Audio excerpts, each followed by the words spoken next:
Me llamo María Silvia Di Genaro, soy de San Luis, estudié en la Universidad Nacional de San Luis, licenciatura en bioquímica, y en la misma universidad hice el doctorado en bioquímica y la maestría en inmunología.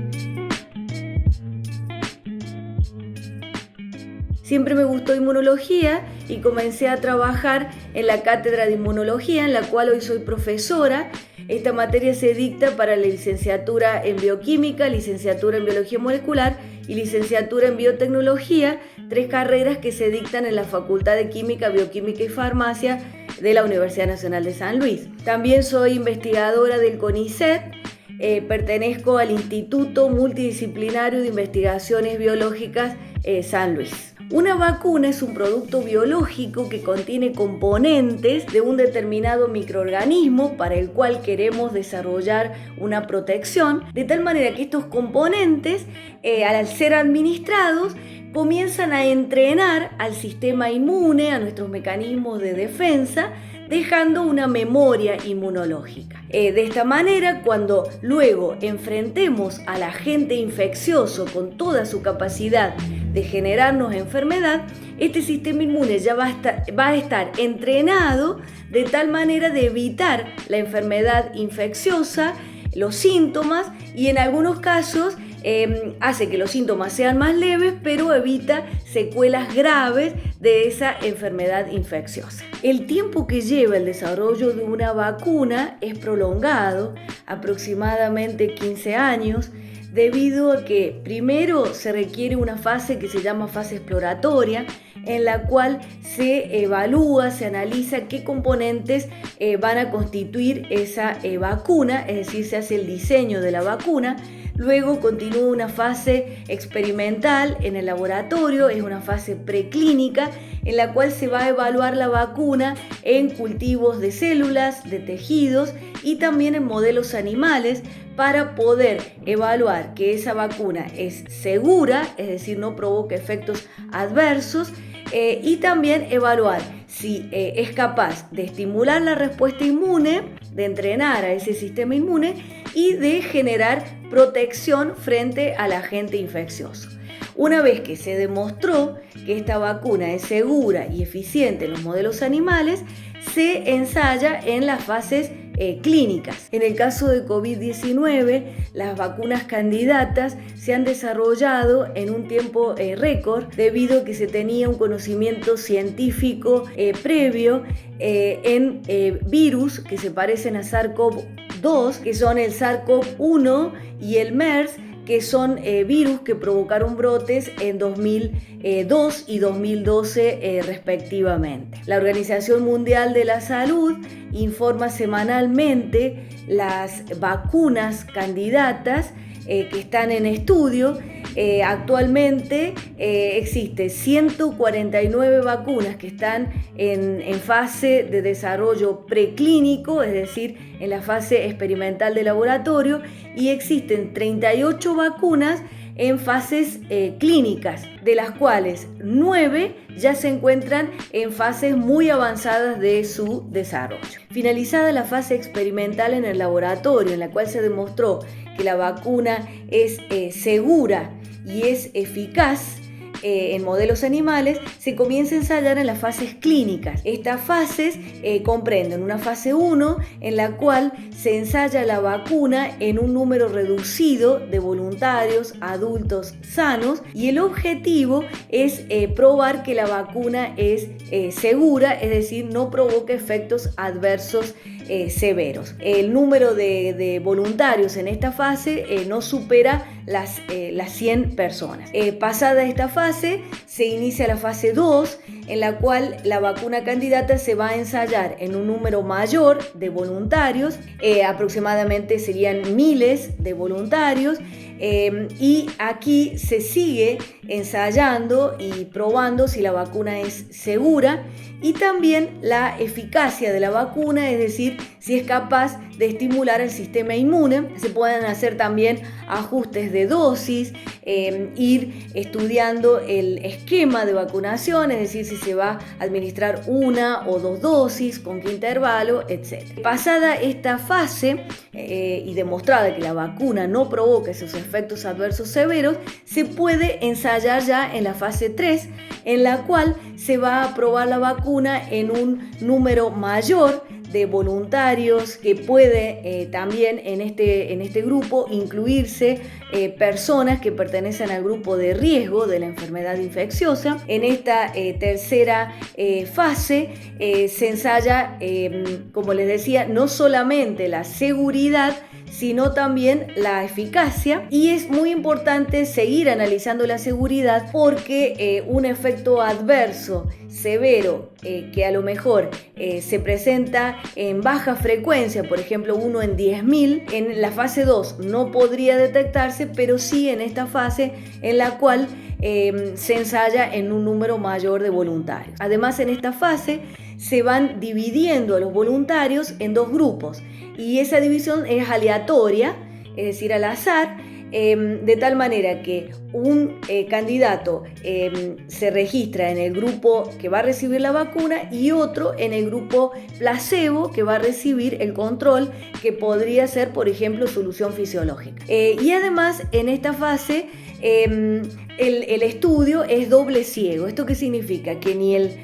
voluntario sabe qué está recibiendo, es decir, no sabe si recibe la vacuna o el placebo, ni tampoco el investigador sabe si está administrando el placebo o la vacuna. Se maneja a través de códigos, de tal manera que el equipo que va a analizar los resultados va a poder saber qué voluntario pertenece al grupo placebo o al grupo control. En esta fase también, por ejemplo, si el virus está circulando en el ambiente en el cual se está realizando el ensayo, se puede registrar si las personas que pertenecen al grupo de vacunados, es decir, los que han recibido la vacuna, tienen menor frecuencia de desarrollo de la enfermedad comparado con el grupo placebo. De esa manera son las fases de desarrollo de una vacuna. En el caso de COVID-19, la Organización Mundial de la Salud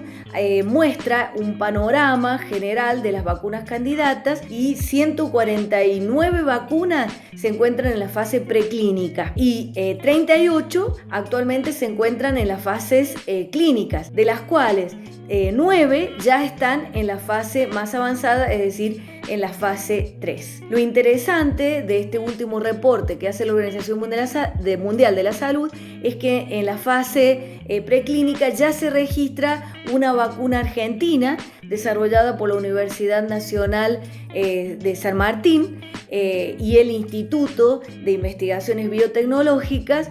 Es una vacuna formada por subunidades y se encuentra ya registrada en este grupo de vacunas candidatas en desarrollo preclínico. En cuanto a las vacunas candidatas para COVID-19 que se encuentran en etapas más avanzadas de su desarrollo, podemos encontrar diferencias en cuanto a sus plataformas o diseños. Por ejemplo, hay una vacuna china que ha preferido utilizar el virus completo inactivado, y es la vacuna que está desarrollando el Instituto de Productos Biológicos de Beijing. Mientras que otras vacunas desarrolladas por empresas de Estados Unidos, como por ejemplo Pfizer o Moderna, han elegido utilizar ácidos nucleicos y en particular RNA, que lleva la secuencia de la proteína S, que es la proteína espiga o espícula o aguja,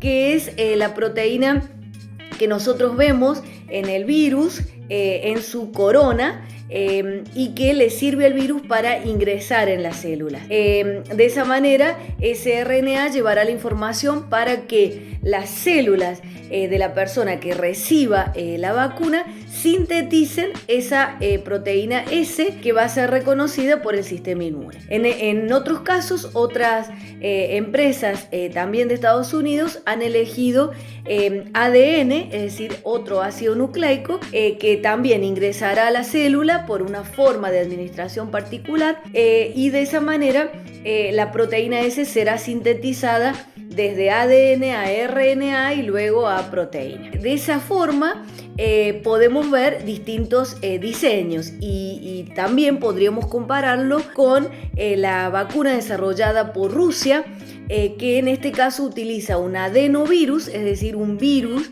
que causa un resfrío común, pero que ha sido modificado al insertarle la secuencia de esa proteína S. Entonces el adenovirus sirve como un transportador de esa secuencia. Lo interesante de esa vacuna desarrollada por Rusia es que planifica utilizar 2 dosis y en la segunda dosis cambia el adenovirus para evitar una respuesta inmune contra el transportador y de esa manera mejorar la eficacia de la segunda dosis que ellos sugieren administrar. También por adenovirus, o sea, un adenovirus transportador, pero de chimpancé, que ha sido modificado por la secuencia de la proteína S, es la plataforma que constituye la vacuna desarrollada por la Universidad de Oxford con AstraZeneca.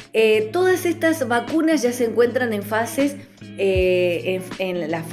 muy avanzadas, específicamente en la fase 3, lo cual indica que la vacuna ya ha pasado por fase 1 y 2. Los resultados, por ejemplo, de la vacuna rusa y también de la vacuna desarrollada por la Universidad de Oxford y también por la vacuna desarrollada por Pfizer, han publicado sus resultados en una revista científica muy importante. Y allí uno puede analizar los resultados de efectos adversos muy leves que pudieron ser detectados, como por ejemplo dolor en el sitio de aplicación de la vacuna, enrojecimiento, fiebre pasajera. Estos son efectos adversos que pueden observarse luego de la aplicación de la vacuna, porque hay una activación del sistema inmune, pero esos efectos no han sido, por lo tanto, severos y han permitido que la vacuna avanzara a la fase 3. ¿Cuál de estas vacunas podrá terminar exitosamente sus ensayos clínicos? Es difícil decirlo. También es importante aclarar que podrían existir más de una vacuna, es decir, que varias empresas ofrezcan diferentes vacunas, todas seguras y eficientes. Es decir, que estas vacunas candidatas para COVID-19 se están ensayando en humanos, ya que 38 de ellas ya se encuentran en fase clínica. En el caso de las vacunas desarrolladas por la Universidad de Oxford con AstraZeneca y la vacuna desarrollada por Rusia y también la vacuna desarrollada por Pfizer, han publicado sus resultados en revistas científicas. Y esos resultados de fase 1-2 uno puede estudiarlos, analizarlos en las publicaciones y puede observar que algunos efectos adversos han sido detectados, pero han sido efectos adversos leves. Por ejemplo, dolor en el punto de inoculación o también enrojecimiento, malestar general por haber recibido la vacuna o también fiebre pero pasajera. Estos efectos adversos, es decir, no esperados, no han sido en todos los pacientes, han sido muy leves como para considerar la vacuna para ser ensayada en la fase 3. Sin embargo, en el caso de la vacuna desarrollada por la Universidad de Oxford con AstraZeneca se detectó en la fase 3, luego de administrar la vacuna en 18.000 voluntarios, que uno de ellos presentó en el Reino Unido un efecto adverso severo que requirió la hospitalización de este voluntario. Esto llevó a la empresa a pausar la fase 3, es decir, no siguieron administrando la vacuna hasta que un grupo de expertos independientes pudiera hacer una investigación profunda para ver si ese efecto adverso severo se asociaba o no a la vacuna. Luego se informó de un segundo caso. En el caso de la investigación de los expertos independientes, se informó a través de las páginas de internet. La empresa informó que el grupo de expertos no pudo tener la evidencia suficiente para asociar directamente estos efectos adversos observados en estos voluntarios, 2 voluntarios, como para asociarlo a la vacuna.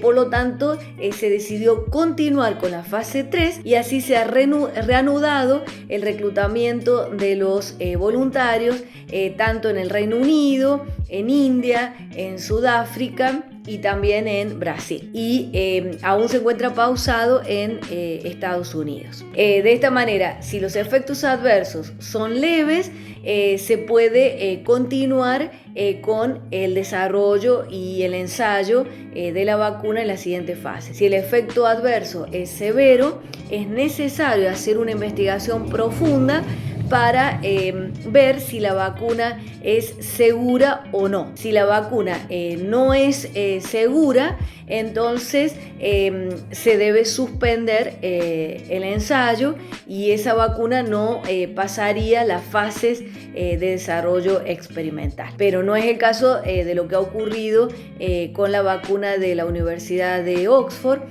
ya que se ha continuado con la fase 3 porque el grupo de investigadores expertos no ha podido tener evidencia suficiente como para asegurar que los efectos adversos severos se debieron a la vacuna. En cuanto a las vacunas desarrolladas en Argentina, hay una vacuna que se encuentra en fase preclínica. En el último informe que uno puede obtener de la Organización Mundial de la Salud, que aproximadamente casi semanalmente da un panorama general de las vacunas candidatas.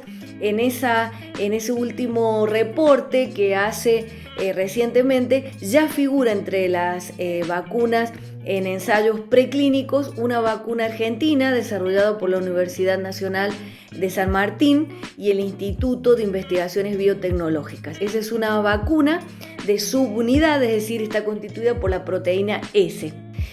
Además, en Argentina se están ensayando en fase 3 la vacuna china. Ha empezado recientemente a ensayarse en fase 3.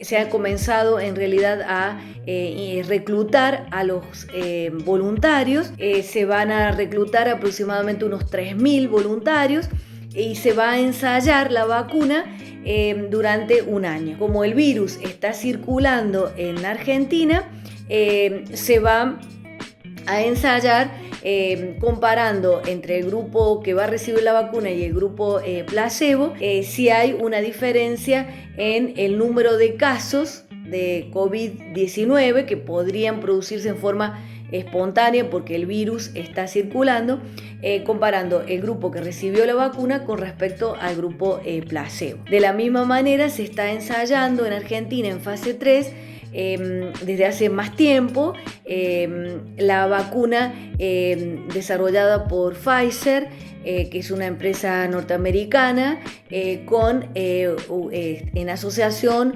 con una empresa alemana, BioNTech, y con una empresa china. Esas 3 empresas están desarrollando una vacuna RNA que ya ha comenzado a probarse en Argentina en fase 3, o sea que hay 2 vacunas candidatas ensayándose en Argentina y en otros lugares del mundo. Y en cuanto a, hay entonces una vacuna en desarrollo preclínico, un desarrollo totalmente argentino, y otras 2 vacunas que están ensayándose en fase 3. Y por último está la vacuna desarrollada por la Universidad de Oxford y AstraZeneca, que ya se está avanzando en su producción en la industria farmacéutica.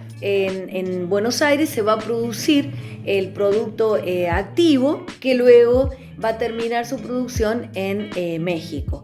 De esta manera, debido a la necesidad de la vacuna, porque nos encontramos en pandemia, se está avanzando sobre la siguiente etapa, que es la producción en masa, en cantidad de dosis, en una vacuna que todavía se está ensayando en fase 3. En cuanto al panorama en Argentina respecto a las vacunas que se están estudiando. Respecto a la vacunación es totalmente recomendable porque la vacunación constituye uno de los mayores éxitos de la salud pública. Gracias a la vacunación se logró erradicar la viruela, enfermedad para la cual no es necesario actualmente vacunar, ya que la enfermedad está erradicada. Se ha logrado eliminar enfermedades infecciosas graves, y también se ha logrado controlar otras. Lo que sucede es que las vacunas, como he escuchado mencionar en algunas charlas, las vacunas son víctimas de su propio éxito porque las vacunas son tan efectivas que dejan de observarse las enfermedades infecciosas y se deja de percibir el peligro de no vacunar. Entonces, esto queda claramente demostrado cuando deja de vacunarse, vuelven a aparecer casos de la enfermedad infecciosa. La vacunación en sí es totalmente recomendable. En el caso particular de COVID-19, tener la tranquilidad que las vacunas candidatas se están ensayando en las distintas fases clínicas. Las investigaciones son transparentes porque la información que se va obteniendo se publica en las revistas científicas que pasan por una revisión científica y están disponibles para el análisis de los científicos. O sea que estas vacunas que van avanzando en su desarrollo hacia las fases de desarrollo como la fase 3, ya han publicado sus resultados en fase 1 y 2, o sea que van pasando pruebas fundamentales para demostrar su seguridad y por supuesto deben demostrar también su eficacia. Además, una vez que pasen la fase 3, deberán ser evaluadas y obtener la aprobación de los organismos regulatorios correspondientes, quienes también analizarán los resultados obtenidos en las fases clínicas para aprobar o no su aplicación en la fase 4, que sería la aplicación de la vacuna ya en el mundo real. Por lo tanto, la recomendación es recibir la vacuna si el país decide o el organismo regulador decide aplicarlo, ya sea en el personal de salud o en el grupo de riesgo. Si las personas se encuentran en esos grupos, recibir la vacuna con la confianza de que ha sido ensayada, probada, aprobada por los organismos regulatorios. Por lo tanto, es muy importante que la gente confíe en estos ensayos, confíe en su transparencia, porque uno puede analizar los resultados en las publicaciones y además el hecho de que se haya observado un efecto adverso severo en la fase 3 de una de las vacunas y se haya dado a conocer, además se haya decidido pausar el desarrollo de la fase 3 hasta realizar una investigación profunda e independiente, creo que nos hace tener confianza en los desarrollos que se están realizando por su transparencia y por su seriedad. Por lo tanto, es muy importante informarse, no prestar atención a las informaciones dudosas. Es muy importante saber de quién se recibe la información, recordar que están las publicaciones científicas para poder analizarlas y estudiarlas. El grupo de investigadores analiza esas publicaciones, por lo tanto es recomendable que la información se reciba de una fuente confiable. Si la vacuna logra pasar esas fases experimentales y logra las autorizaciones correspondientes, y se produce en masa en condiciones apropiadas, ya que la producción de una vacuna necesita también cumplir parámetros de buenas prácticas de manufactura, es decir, todas las dosis a ser producidas sean idénticas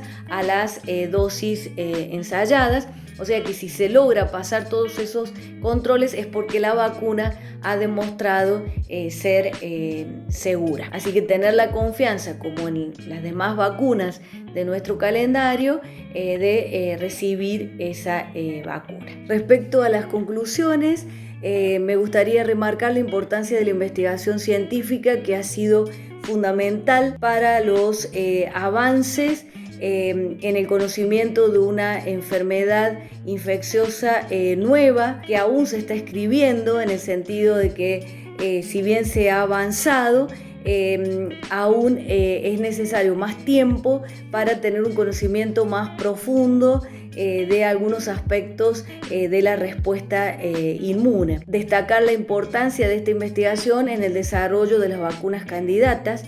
Contar con tantas vacunas candidatas como son 149 vacunas que se encuentran en fase preclínica y 38 ya en fase clínica y algunas muy avanzadas. Esto destaca la importancia de los desarrollos en vacunas en todo el mundo.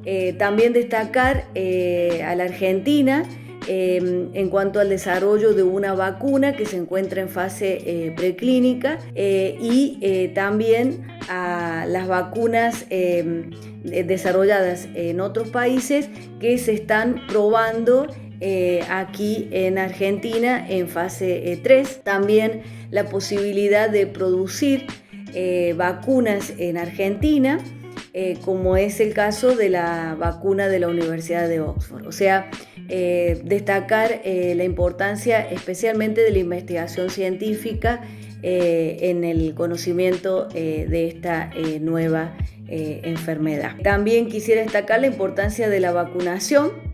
Es totalmente recomendable recibir las vacunas, y también es muy importante destacar la importancia de la información que recibimos, ¿sí? Es muy importante ver la fuente de esa información, generalmente seguir las recomendaciones de los organismos internacionales, la Organización Mundial de la Salud, el Ministerio de Salud de la Nación y de la provincia, que son los organismos que se encargan de cuidar la salud de la población. O sea que la información debería surgir de esas fuentes, que serían las fuentes más confiables. Y en el caso de la investigación científica, por supuesto, las publicaciones científicas en revistas con revisores científicos también constituyen una fuente de información muy importante y valiosa para tener en cuenta.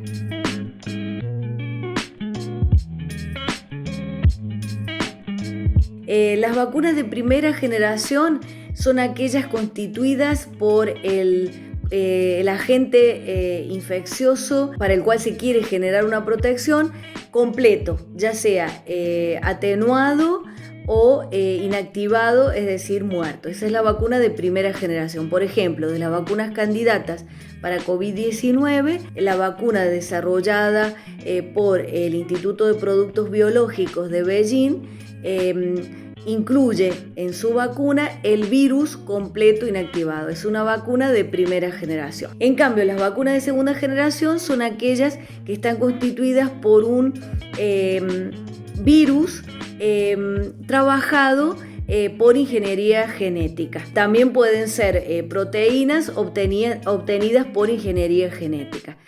Por ejemplo, la vacuna desarrollada por Rusia o la vacuna desarrollada por la Universidad de Oxford integrarían este grupo de vacunas de segunda generación. Y en cuanto a las vacunas de tercera generación, son las vacunas de ácidos nucleicos, es decir, vacunas en las cuales se ha incluido el código, la secuencia del componente extraño del agente infeccioso para el cual se quiere generar una respuesta inmune. En el caso de las vacunas de Pfizer, la vacuna de Moderna, son vacunas de ácidos nucleicos, RNA, por lo tanto son vacunas de tercera generación.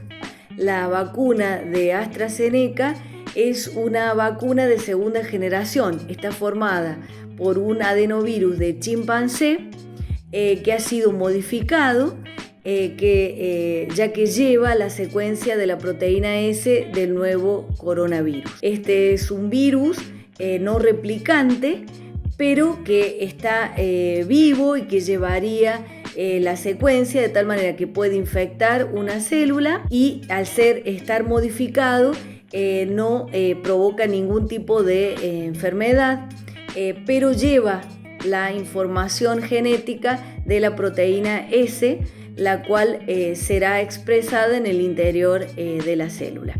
Como es una infección viral, sabemos que los virus no pueden replicarse a menos que ingresen en una célula y utilicen la maquinaria de síntesis que tiene esa célula para poder sintetizar sus propias proteínas. Entonces, este adenovirus, que sirve de transportador de la secuencia que nos interesa, que es la proteína S del nuevo coronavirus, va a hacer la infección y luego va a ser eliminado por la propia respuesta inmune. No hay posibilidad de que el virus se integre al ADN, ya que no tendría secuencias que le permitirían integrarse al ADN y transformar esa célula que infecta. Finalmente, me gustaría agradecer esta oportunidad de transmitir algunos conceptos, destacar la importancia de la vacunación y de la investigación científica, agradecer a la Universidad Nacional de San Luis, de la cual he recibido mi formación de grado, de posgrado. Es una universidad inclusiva, es una universidad que trabaja intensamente por la calidad de la educación. También agradecer al CONICET. Pertenezco al CONICET a través del Instituto Multidisciplinario de Investigaciones Biológicas San Luis. Agradecer el apoyo que da a sus investigadores y la universidad agradecerle el apoyo que brinda a sus docentes e investigadores. También agradecer en lo personal a mi familia. Es importante agradecer a las personas que a uno lo apoyan y lo han apoyado permanentemente. Creo que todos coincidimos que son pilares fundamentales para nuestra vida, para nuestro aprendizaje diario y nuestro crecimiento personal. Les agradezco a ustedes esta oportunidad y espero haber contribuido a resolver algunas incógnitas o algunas dudas que podrían haber tenido antes de esta charla. Les agradezco. Gracias.